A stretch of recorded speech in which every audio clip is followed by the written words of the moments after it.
He turned a $1 stock into millions, walked away with just under 2 years in prison, and somehow came out richer on the other side. Then Hollywood transformed his crimes into a global hit. This is the story of Jordan Belfort, the man who fooled Wall Street, cashed in twice, and somehow still gets applause. And the strangest part is that people never stopped rooting for him. Besad, Queens, 1962, a blue-collar Jewish neighborhood where expectations were realistic and ambition usually stayed in its lane. But one kid had no interest in limits. One lemon eyes, please. 2 for 1 if you promise to tell 3 friends. What are you? 12? 16. And I'm going to be rich. By the end of that summer, he pulled in $20,000 selling Italianese. Most teenagers would have spent it on a car. Jordan enrolled in dental school. On the first day, the dean stood up and said, "If you're here to make money, you picked the wrong profession." Jordan stood up, nodded, and walked out. He wasn't there to clean teeth. He was there to get rich. And this wasn't the road. Next stop, meat. After college, Jordan started a door-to-door meat and seafood business. Yes, really. You sell what? USDA Prime, flash frozen, hormone-free, cheaper than your butcher. I don't eat red meat. Perfect. Let me show you our salmon. It was chaotic, scrappy, and shockingly effective. $100,000 a month in sales. No trucks, no storage, no idea what he was doing. Just Jordan hustling, sweating, and letting steaks melt in the back seat. Late deliveries, spoiled inventory, stacks of unpaid bills. The collapse came fast. The business went bankrupt within months. But buried in the failure was a discovery that changed everything. The product didn't matter. Meat, surfboards, stocks, ideas, people. If it could be sold, Jordan could sell it. And just like that, a salesman was born. He didn't need a better product. He needed a bigger payoff. That's when Wall Street entered the picture. Jordan landed an entry-level job at LF Rothschild, a real firm. Suits, quotas, and cocaine in the bathrooms. It was the 80s. This was his first taste of serious money, unchecked greed, and influence. He learned how brokers spoke, how deals were framed, how confidence was manufactured. Then October 1987 arrived, Black Monday. Phones went silent. Screens turned red. The market collapsed. Jordan was fired. While everyone else panicked, Jordan noticed something else. An opening. He discovered penny stocks. Pink sheet trash that legitimate firms wouldn't touch. Unregulated, illiquid. But with one beautiful detail. Commissions as high as 50%. Same script. 10 times the reward. No credentials required. Just a phone and a convincing voice. Jordan started dialing. Some guy in Nebraska picked up. "Hello, Mr. Michaels. This company is tiny right now, but it's sitting on technology that's about to change home entertainment forever, completely under Wall Street's radar. The big players haven't noticed yet. But when they do, it explodes. We're talking 10 times your money. You get in at $1 a share today, and 6 months from now, you're calling me from a beach house. I'm locking you in for 4,000 shares. Sound good? I don't really understand the company. You don't need to understand it. You just need to understand the upside. Smart money moves early. Do you want to be first? Or read about it later wishing you'd listened? And just like that, $4,000 closed in one call. No oversight, no breaks. Just adrenaline. He'd found his world, and he was ready to rule it. By 1989, Jordan wasn't pouring drinks alone anymore. Entered Danny Poorish, loud, reckless, coked up, and wildly effective.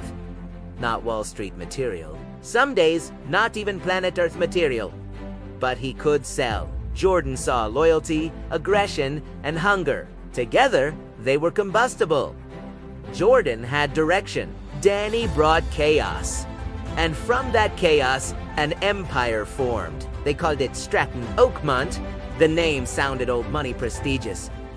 Leather books, decades of history. In reality, it was a strip mall boiler room with flickering lights, folding desks, and zero supervision. The hires weren't analysts, they were bartenders, dropouts, hustlers. Jordan didn't want experience, he wanted desperation. He didn't need thinkers, he needed closers. Then came the system. Straight line persuasion, a psychological funnel designed to crush hesitation and force momentum. Rookies were trained to bulldoze doubt, control emotion, and drive every conversation in a single direction. Hello to where? Do I send the check? Phone screamed. Orders flooded in. The energy was intoxicating. Egos inflated. Money poured. Stratton's genius wasn't just how it sold, but who it targeted: ready-re's blue-collar families. People Wall Street ignored. They weren't selling stocks. They were selling hope, wrapped in urgency, dressed as certainty, supported by numbers that didn't mean anything. At first, it was worthless penny stocks, companies that barely existed. Then the playbook evolved. Real IPO. Stratton would buy cheap shares in bulk, turn the floor into a hype factory, inflate demand, spike the price, then dump everything. Investors were left holding losses. It was a pump and dump. At Stratton, it was just another day. By the early 90s, the firm had exploded. The office was chaos. Shouting phones, air horns, testosterone, designer suits, drugs, everywhere. Jordan ran it on fear and loyalty. Top performers were rewarded with cash, trips, watches tossed like toys. Weak links were humiliated and replaced instantly. And the parties. Strippers in conference rooms, champagne flooding fax machines, coke lines on compliance manuals. Nothing mattered. Someone once filled a fire extinguisher with whipped cream and tequila. Jordan wasn't just a CEO. He was a cult leader in Armani. He bought helicopters, named his yacht after his wife, collected mansions, supercars, and he preached one message. Winning is everything. Lose and you're nothing. On paper, Stratton was thriving. Massive raises, public offerings, explosive growth. But underneath, it was all illusion. When truth doesn't sell, you sell the dream. And Jordan mastered that art. By 1994, the cracks were visible. The SEC noticed patterns.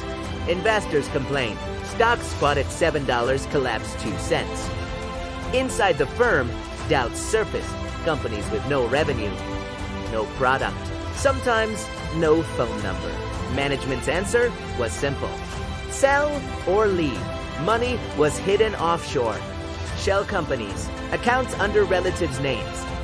Couriers smuggling cash sewn into clothing. Jordan called it protection. The FBI called it laundering. Inside the office, drugs stopped being a perk and became fuel. Quaaludes slowed speech. Cocaine sped it back up.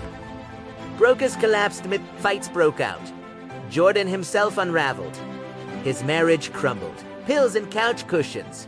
Syringes in bathrooms. He once crashed his Ferrari while high his young daughter in the passenger seat. Then came the yacht. In 1996, against warnings, Jordan sailed into a storm. Drunk, high, untouchable. The boat began sinking in the Mediterranean. They were rescued.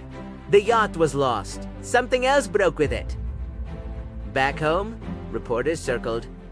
Former employees talked, and an FBI agent named Gregory Coleman followed the trail. Scripts, wires, properties, cash withdrawals, patterns that told a clear story. Brokers flipped. Wires were worn. Calls recorded. Then, October 1996 arrived. The raid. Phones seized. Files taken. Hard drives copied. It was over. Jordan still tried one last move. Under investigation, he wired $2 million overseas. It was traced recording. That transfer sealed everything. By 1998, the game was done. Facing decades in prison, Jordan did what he always did. He sold. This time, information, cooperative friends, turned into evidence. Over 30 employees were charged. Some served longer sentences than he did. Jordan got 22 months in a minimum security facility tennis courts, no bars. At night, he wrote, a fellow inmate told him to put it all on paper. Thief. The book read less like regret and more like celebration. The public loved it. Hollywood bought it. A movie followed.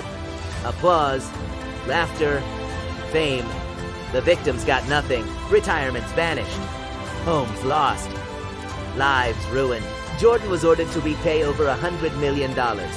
Only a fraction ever returned. The rest disappeared.